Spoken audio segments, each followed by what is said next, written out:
एक बार एक शक्तिशाली राजा घने वन में शिकार खेल रहा था। अचानक आकाश में बादल छा गए और मूसलाधार वर्षा होने लगी। सूर्य अस्त हो गया और धीरे धीरे अंधेरा छाने लगा। अंधेरे में राजा अपने महल का रास्ता भूल गया और सिपाहियों से अलग हो गया। भूख, प्यास और थकावट से व्याकुल राजा जंगल के किनारे एक टीले पर बैठ गया। थोड़ी देर बाद उसने वहां 3 बालकों को देखा। तीनों बालक अच्छे मित्र थे।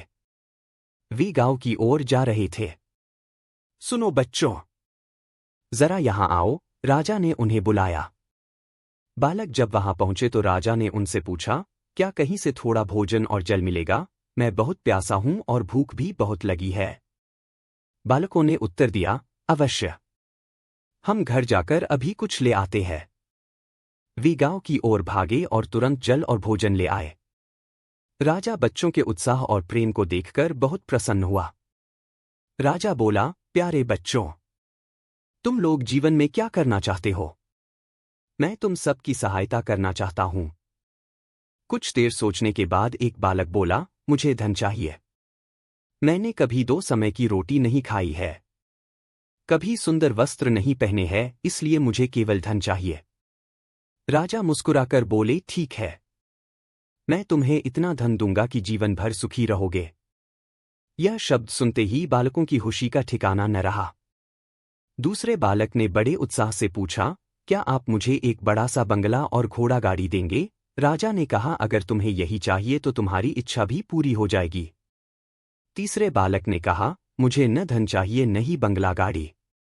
मुझे तो आप ऐसा आशीर्वाद दीजिए जिससे मैं पढ़ लिख कर विद्वान बन सकूं और शिक्षा समाप्त होने पर मैं अपने देश की सेवा कर सकूं।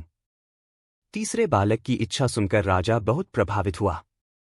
उसने उसके लिए उत्तम शिक्षा का प्रबंध किया। वह परिश्रमी बालक था, इसलिए दिन रात एक करके उसने पढ़ाई की और बहुत बड़ा विद्वान बन गया और समय आने पर राजा ने उसे अपने राज्य में मंत्री पद पर नियुक्त कर लिया। एक दिन अचानक राजा को वर्षों पहले घटी उस घटना की याद आई। उन्होंने मंत्री से कहा, वर्षों पहले तुम्हारे साथ जो 2 और बालक थे, अब उनका क्या हालचाल है? मैं चाहता हूं कि एक बार फिर मैं एक साथ तुम तीनों से मिलूं। अतः कल अपने उन दोनों मित्रों को भोजन पर आमंत्रित कर लो। मंत्री ने दोनों को संदेशा भिजवा दिया और अगले दिन सभी एक साथ राजा के सामने उपस्थित हो गए। आज तुम तीनों को एक बार फिर साथ देखकर मैं बहुत प्रसन्न हूं। इनके बारे में तो मैं जानता हूं, पर तुम दोनों अपने बारे में बताओ। राजा ने मंत्री के कंधे पर हाथ रखते हुए कहा। जिस बालक ने धन मांगा था वह दुखी होते हुए बोला, राजा साहब, मैंने उस दिन आपसे धन मांगकर बड़ी गलती की। इतना सारा धन पाकर मैं आलसी बन गया और बहुत सारा धन बेकार की चीजों में खर्च कर दिया। मेरा बहुत सा धन चोरी भी हो गया और कुछ एक वर्षों में ही मैं वापस उसी स्थिति में पहुंच गया जिसमें आपने मुझे देखा था।